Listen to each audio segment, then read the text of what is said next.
characteristics and quality. And one way of looking at these characteristics is from the perspective of how old the patch is, or how long it's been in the current condition or specifically formed. And new habitats often form due to some form of disturbance or seasonal fluctuations in environmental conditions. And these newly created habitats are often great places for colonizing animals to go because they often contain few predators, few predators, and more available resources. Plus, the animals that arrive at these habitats first get the choice of the best available habitats and in return to maximize their fitness.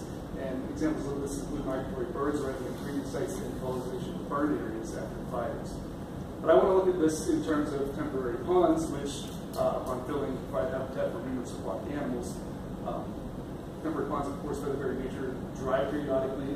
There's often a strong seasonal component to this, but there's also a lot of interannual variation between the drying and filling cycle. So temporary ponds can be unstable environments. There's often less stable physical and chemical conditions, and as I mentioned, when they fill, they're good habitats for a lot of animals because they bring in resources from the surrounding terrestrial habitat and also release that organic matter that was in response when they were dry. And when this happens, this organic matter provides blooms of first periphyte, which is a very palatable source of food for most of them and other larvae. Conditions compared to later successional filamentous algae and macrophytes. So we see that in these systems, there's good larval performance in newly created habitats. But if you're going to live in temporary ponds, you need to have evolved traits that allow you to do so. And life history is often complex life cycles, such as metamorphosis in amphibians, such as the life cycle of frog here, and then also insects, as well as other forms of phenotypic plasticity, dispersal, diapause, burrowing, among other factors. So if we're seeing these performance differences in these temporary ponds, we also see that there's a lot of anecdotal examples of amphibians breeding in temporary ponds immediately after they fill, but this hasn't been experimentally tested. So you see that in habitat selection, females select habitat for their offspring. They choose the habitat patch that their offspring will spend their entire larval stage in. And this decision can have drastic fitness consequences, because of course they choose a poor habitat, such as one with a lot of predators, you're not going to have very high fitness. So we would expect that larval or adult preferences for habitat patches should match their larval performance in those habitats. These preference performance dynamics have been studied fairly extensively in insects, where specific insect species will often oviposit only on a specific host plant species, and their offspring will be, of course, confined to that specific plant for most of their larval stage until they metamorphose. These preference performance dynamics have been studied somewhat in amphibians, mostly with regards to predation, though. So anytime that we do see either a difference in preference for performance, we would actually expect to see both, because they likely would have co-evolved together, because that is optimal to maximize the fitness if you have a habitat preference that matches your larval performance. So going back to temporary ponds, one of the species that we find in these ponds is Hyla chrysoscelis. It's scopes-graded treefrogs, one of the most common and widespread frogs in the southeast. They breed in a wide array of plenty habitats, from small experimental mesocosms and puddles up through larger ponds. We know that through work that our lab has done over the past couple of decades that they avoid predators, and this makes perfect sense, of course, because you don't want to get eaten or you have another larvae. In our system, they typically metamorphose in about 33 days on average, so they're fairly well suited for life in temporary ponds. But if we look at this study by Wilbur and Alfred in 1985 in one of their papers on priority effects, this is simplified, but they had ponds of two different ages. So that older ponds were 80 days old and newer ponds were 15 days old. All the larvae were added on the same day, so they were all the same age. The larvae were the same age. We found that there was better larval performance in these newer ponds. There was higher survival and a large size of metamorphosis and shorter times of metamorphosis. So we're seeing that there's better performance in newer ponds, and there's also lots of anecdotal examples about them breeding in newly filled ponds. So I wanted to test whether there's actually a performance difference or preferences differences between newly filled ponds. So that was my first objective, was determine if ovipositing great tree frogs prefer newly filled ponds, and then the second was to determine if larval performance differs on smaller and I should also say earlier time scales than those of Wilbur and Alfred. So with my first experiment, it was a fairly simple habitat selection experiment using wading pools and mesocosms that were set up in a 4x6 array, such as this diagram here, where it would be one treatment beds another. This was in a field at the University of Mississippi Field Station, in which a natural population of great tree frogs would lay their eggs in. two treatments for new water pools and old water pools. New water pools had their water replaced weekly, but they retained all the ether and other organisms that were in these pools, and I refilled them with low water, while the old water pools were simply topped off weekly to make equal volumes. And I did this because I wanted to get in on the question of if they're responding to differences in the water itself rather than other successional dynamics that are going on within these ponds. But maintain equivalent by retaining all the ether and other organisms.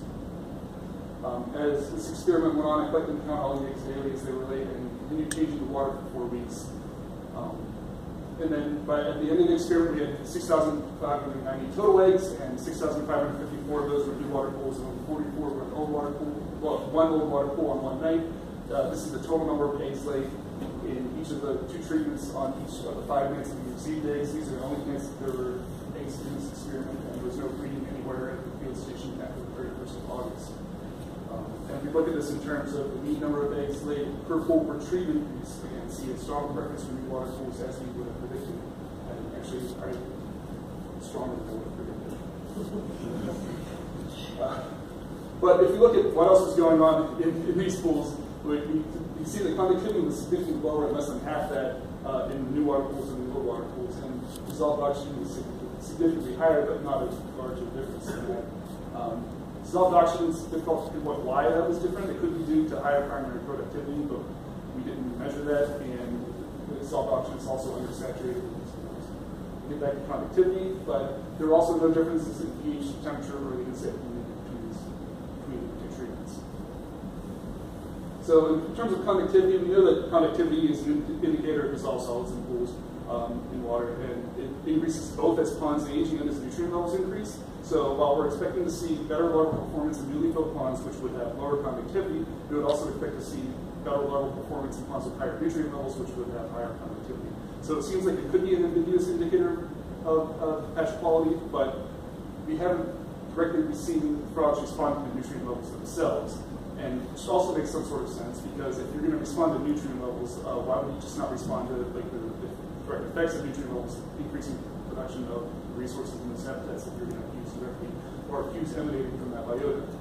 So we think that if they're using dissolved solids and conductivity as an indicator of hatch quality, it's in response to pond age and not nutrient levels. And these differences are fairly simple because the decomposition of the old water pools allow leaching and dissolved solids to accumulate over time as the new water pools are replaced with water weekly, so they do not accumulate. Now, in the second experiment, this is very brief. This is part of a larger experiment that I simplified down, but I just raised larval grade tree frogs in experimental mesocosms in new and old water pools. The new water pools were 0 days old in my experiment compared to 15 days old in the Wolver and Alfred paper, and 20 days old versus 80 days old there. So I wanted to see if there were differences on the smaller time scales that we're also using in our habitat selection experiment, which was done over 4 weeks. So I raised these to metamorphosis and then saw that there were almost absolutely no differences in performance on this small time scale, other than that they took longer to reach metamorphosis in the old water pools than the new water pools. They were the same, they had the same snout urostyle length, same head width, same tibial length, mass, and survival between these 2 pools in this experiment. So on this small scale, it seems that there aren't really any performance differences other than time to metamorphosis. But when you consider that these were in experimental mesocosms that were covered with screens that no other animals could colonize, so it's likely that if those had been left open, the older water, there could be competition between the larvae and all the other organisms that were in the older pools that would have decreased performance.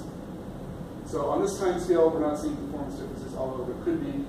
But again, on a longer term, as in the Wolver and Alfred paper, there are performance differences between new and old water pools.